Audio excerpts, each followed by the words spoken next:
Hi everyone, welcome to Dave's Bonsai. On today's episode, it's time for a little urban Yamadori.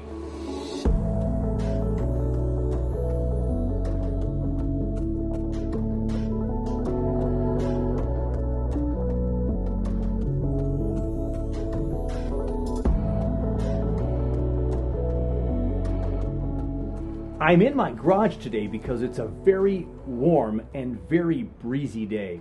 And with these urban Yamadori that I collected yesterday, I want to make sure that the roots aren't going to get fried. The wind isn't going to be all into the microphone stuff. And so it's just comfortable in here in the shade. It's 87 right now in Woodbury, Minnesota. 87 Fahrenheit. I'll put that translation in Celsius for you. It's hot. We went from winter, April 1st, 12 inches of snow, 10 inches, 12 inches, to 87 in about 10 days. Absolutely crazy. So I've got a new bonsai friend. One of the great things about YouTube is I've met so many great people on YouTube, and one of the MBS members who follows my YouTube channel is Brandon. And Brandon sent me an email a couple months back and said, hey, I'm working with this guy. I've got this Japanese garden. I think you'd love it. Come on out, maybe we can get some videos, and I've got some urban Yamadori for us. So, a couple of things. My son Toby and I went out there early in spring, just a few weeks ago, when it was 25 degrees or so, and we got a little aerial footage of the garden in its rawest form pre-spring, because it was still pretty gross out, right? Let's now take a quick peek at that footage.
Always love getting some footage with the drone and spending some time with Toby, and Brandon introduced me to Jim Billings, who's the owner of the house that we're going to be showing off for the rest of this year. We're going to see the transition between late winter, early spring, all the way through the fall and winter again with Brandon's help, and Jim just sitting out there on the porch. He's going to be talking about his garden down the road. Looking forward to all that coverage throughout the year. But yesterday I went out because Brandon said, hey, it's great to dig up some trees now. You want to do it? So I went back yesterday when it was 80 degrees, almost 60 degrees warmer than the last time I was there. And we started to dig up some urban Yamadori. Brandon and I are out here on a day where it hit 80 degrees. Now the last time we were here was 25. And we're out here because we've jokingly said we're collecting weeds. Tell us more about what are we calling weeds here? What do we do today? Urban Yamadori. Yeah. You have to weed trees because the birds plant them, the wind plants them, and you cut them back a couple years and let them grow and cut them back, and all of a sudden they've got girth and movement. Movement and just some really funky curves on these trees. Yeah, we've collected hackberries and buckeyes and red cedar and sugar maple and winged euonymus. Yes, and then the crab apple, and the crab apple and in here. Tiger eye sumac. Just all because of the wind and the birds and... In a half hour. Yeah, fantastic. Well worth it. Cleaning up your garden and getting me more bonsai. There you go. I think we have a deal next time. We just keep doing this. Sounds good. Awesome. Thank you very much. Yeah, well, we got one more day done. My thanks to Brandon for helping me out and thinking about me to give these trees to Dave's Bonsai. And we've got some great stuff. We've got a crab apple we're going to show you. We've got some fire bushes that we're going to talk about. We've also got a couple of, oh my gosh, I'm going to forget the names. I'm going to have to check with Brandon on some of the names. We have some eastern red cedars, I believe, or red cedars. Now, what we talked about was the fact that these are all kind of like weeds, right? The birds fly by and spread out some seeds. We've got the wind blowing. We've got just all kinds of things happen naturally with nature and animals and moving and shaking and sun and shade and time of year. And all these little saplings pop up out of the ground in gardens all over the place, right? It happens up north at the cabin with all the acorns. You get hundreds of acorn trees, and after we cut the grass once, 1 or 2 survive, and then you have a potential bonsai tree. So I'm going to dig into some of these trees. We're going to get these into some soil right away. I'm going to put them in, I'm not going to bare root them completely, I don't think. I'm going to put them into some pumice today, into some pots, and we're going to see what we can do with these trees. I'm going to start with the cedars, so I'm going to start digging them out of here. Now, I've had a couple questions from viewers and some people in the club about Yamadori. As a matter of fact, just today I was back and forth with an email and a chat talking about how much roots we should be digging out, and is this a good time to do it? And spring is typically a really good time to do this. This 80-degree temperature for 3 days in a row here in April is absolutely unheard of. We're breaking a record today. The old record was 83, and my phone said 87. And how much roots to cut off, because one guy is going to go ahead and cut off a really big one, and he doesn't know how much he's going to have to chop off the top to fit it in his box and in the car, and then the roots, and how much weight is it going to be. Well, a lot of times we dig, we get whatever we can get between the rocks. And so here's a cedar that has some decent roots. Not too bad. I'll cut off this bottom tapish type root, and I've got some small feeder roots there. Look at this big thick trunk right here, but look at how few roots I have. I hope this one survives too. Then I have this one, which has a nice movement on this branch right here. I don't know which one I'll keep, if not both of these branches here. But look at this taproot here, kind of a twin taproot left here. We're going to cut this back too and keep up some of these finer roots and then hope that it survives. Will these all survive? I'm assuming this one's going to have the best chance. It has the most small feeder roots, so some roots are established, and hopefully they'll start to grow. Now, if this was a cutting of a tree, a cedar this thick, I don't know how easy a red cedar would root with this kind of thickness of a trunk, but it's possible. I don't know as much about the red cedars, so I'm just going to learn about them right with you today, right here. So not much soil in these at all. We're going to go ahead and put these into some pumice, cut a few of the roots off, and we're going to get these set up. I have this leftover box from my Trident maple that I recently repotted. You can see information on that on my repot, my Peter T weekend. Check that out. I'll try to link that up there in the corner in the description, or the little hot button up there. But we're going to get these 3 cedars in here. I want them together because they were collected at the same time from the same spot. We'll put them in the same soil, and we'll see how they do. It'll be good for experimenting. But we do have to cut off a few of these roots for sure, so we're going to go ahead and do that.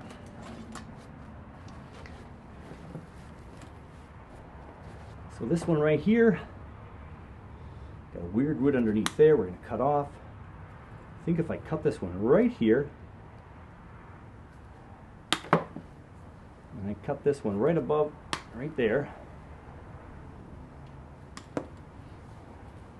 we have kind of a twosome right there, but then we have these roots to keep the tree alive. So I'm going to go with that for the first one.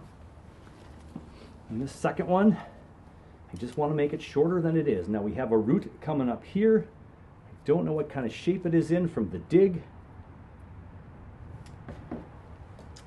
We are going to use the ratchet pruner on this. And we're going to cut it just about an inch off here. And now I've got some roots down here, over here, just these little roots, just a little bit to work with. We're going to hope for the best. And now we have this guy right here. This one has a couple of these longer ones here. I'm just going to cut that right off, cut that right off, and cut that right off. We've got enough feeder roots right in this section here. It's pretty heavy on the one side. But I'm going to go ahead and get that right there. We're going to hope for that new root plane right down there. Okay. Now I've got my pumice bigs. We're going to put that as the bottom layer because they're bigger and they won't fall through my holes.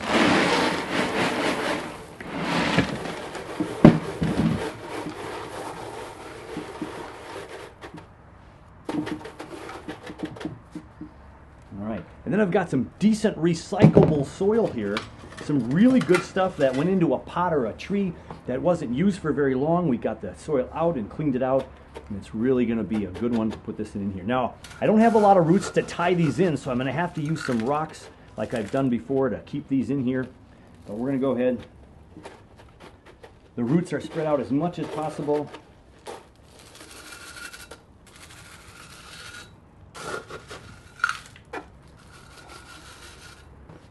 Only a few short days ago, I couldn't even get these rocks because they were in the part of my yard that receives the least amount of sun, and things weren't just heating up enough. But now I have all kinds of great rocks that I can use. Put that one on that side.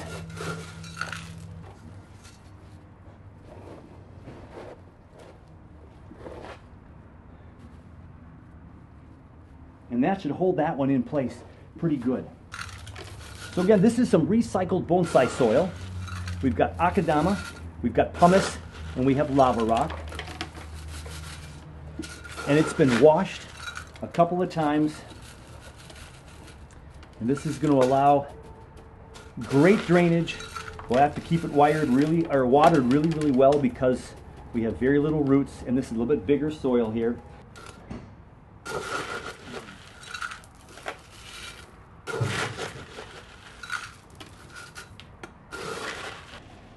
So there we have it. The downside, of course, of all these rocks is this is going to be a little bit heavier, but it's manageable. So I have the hose hooked up to the backyard. I'm going to go ahead and get this really nice and watered, and then we'll put this in the shade.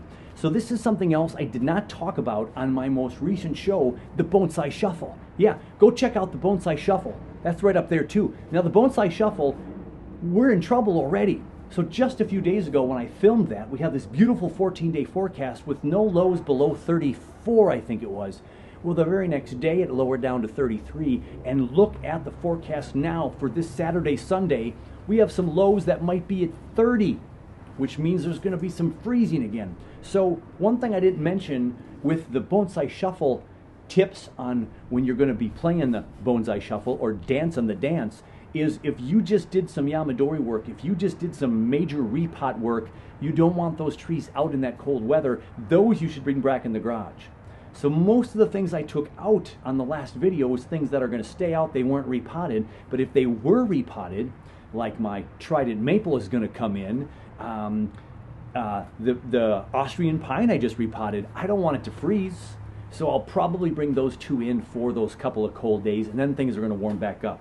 So I'm going to water this one, and then we'll get to the next set of trees. Next up for the urban Yamadori is the burning bush, the euonymus. So the euonymus burning bush is an invasive species, so that's why this weed will, again, spread all over the place and can grow like wildfire. So we got a couple of euonymuses here, the burning bush, that we're going to put in another grouping and just see which ones survive.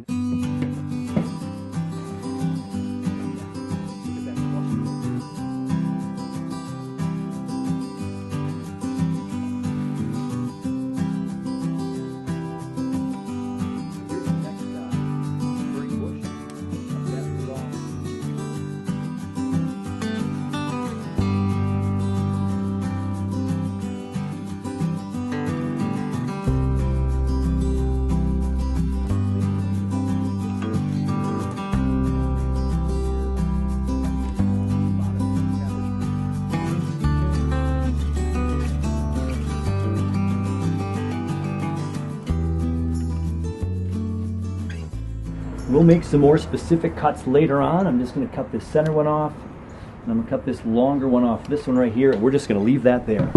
We've got a couple of buds already on these. We've got a couple of buds on these tips, and these tips, we're just going to get this watered and hope for the best. Bring it in the backyard and give it its first water. Now, I've always wanted a crabapple tree. I had one, and I don't remember why it didn't last, other than I maybe didn't take good care of it. Don't remember what the specs were on it though. This is another one that's been cut back a couple of times by Brandon. Thanks for his work over the years. And he said, Dave, do you want a crabapple tree? So this one has some red flowering to it, and we're gonna get it out of this pot here that was temporary.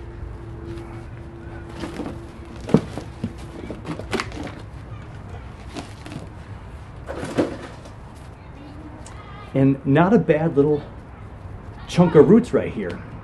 So we're going to get rid of this bottom tap root. We're going to go ahead and use the shears here from Tom. Yeah, look at that. Now we have flat. This one got damaged. We're just going to cut that one off. And we'll see if we can get some regrowth down lower from that spot right there.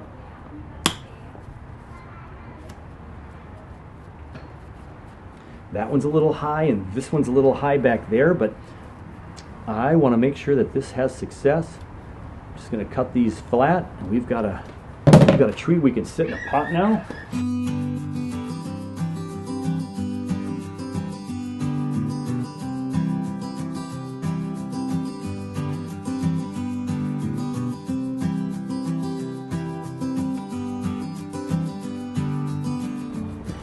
So we have this planted at a nice slant, and we're just going to go ahead and we're going to clean up a little bit of this and make it shorter here.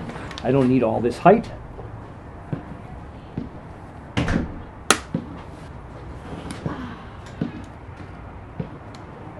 Too hard to see in the garage, but we have critter chew there and there. We'll cut this here and we'll hopefully get some back budding right there. Very Peter T-esque. We're cutting these shorter. Got some damage on the tips. And there we go. We have a stick in a pot. We have a nice little slow undulation this way. We'll see what happens with this. We'll give it some water, and then we'll put this one aside and work on what's next. We have a possible really nice start to a crabapple. So one of the excellent things with the weeds that we pull up from the ground is look at the movement on this tree. All the moving and shaking trying to get growth. We'll cut off some of these higher roots up here, and we'll put this into a pot.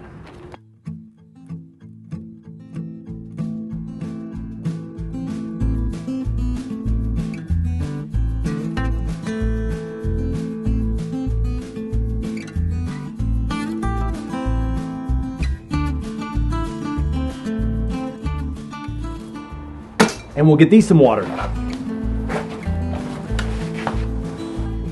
Next up, the sumac. I've always loved sumac. I love the color, the bright reds in the fall.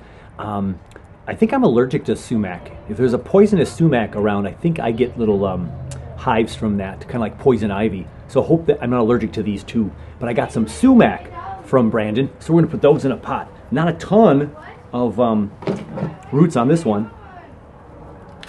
I'm gonna get the bottom off there on that one. And this one looks like totally a stick. I have no idea if this one's even gonna remotely make it, but if they grow anything like Japanese maples, I'm gonna be in good shape.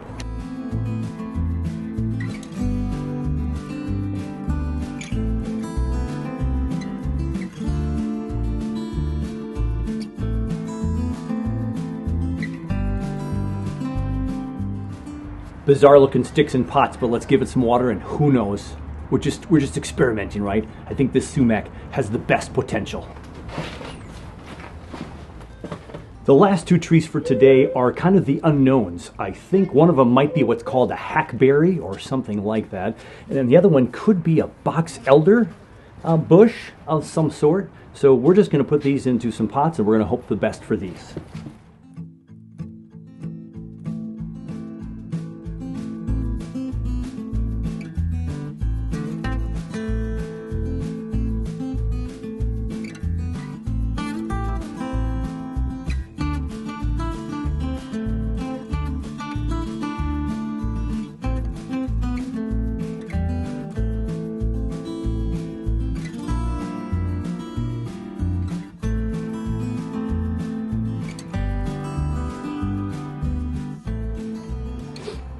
Two more that need watering.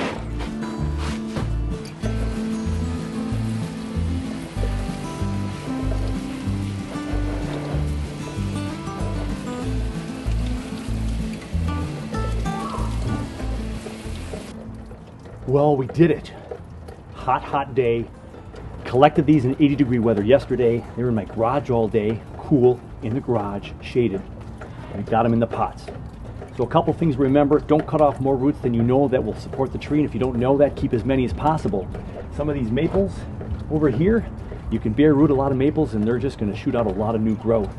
Now all of these have been outside going through the cold winter and the cold spring and now the warmth this year. I could leave these out probably in the full sun, but now I just cut off some of the roots and some of the tap roots and roots of some of these, so maybe they're a little more sensitive. So I might want to bring these in the garage for this cold spell we're going to have, because they started to open up and they don't want to go backwards. But we have the crabapple tree back over here. We have the euonymus. We have the burning bush. We have what I think is going to be the hackberry type tree. We have the curly growth here, SE curve type thing there of the, I don't remember what that one's going to be though. That one might be, I'll have to think about that one for a little bit more. And then we have the sumac, a couple of crazy plantings of the sumac. This one has the best odds at staying healthy. The other one has very few roots on it, but we're going to try that as well. And then we have the maples over here. And incidentally, here are my zelkovas. Now the zelkovas have started to push some growth now. We've got some leaves here on the zelkova. They're in the shade, most of the shade for the day, because they were in the cold frame, pitch blackness for a long, long time. So I don't want to burn anything on here, but these are all going to start waking up now. So here we have the urban Yamadori. So remember to ask for permission before you go collecting. Have a friend out there like Brandon to help me. Thank you to Brandon for getting me out there. We're going to be seeing Bill's garden out there. We're going to see some, our Jim Billings.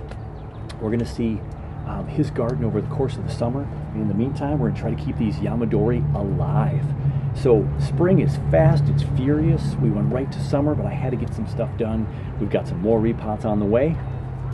But that's a lot of work for one day, and I even broke up a little sweat. Hey, take care of you, take care of your bonsai, and we're going to catch you very soon with more spring repotting madness.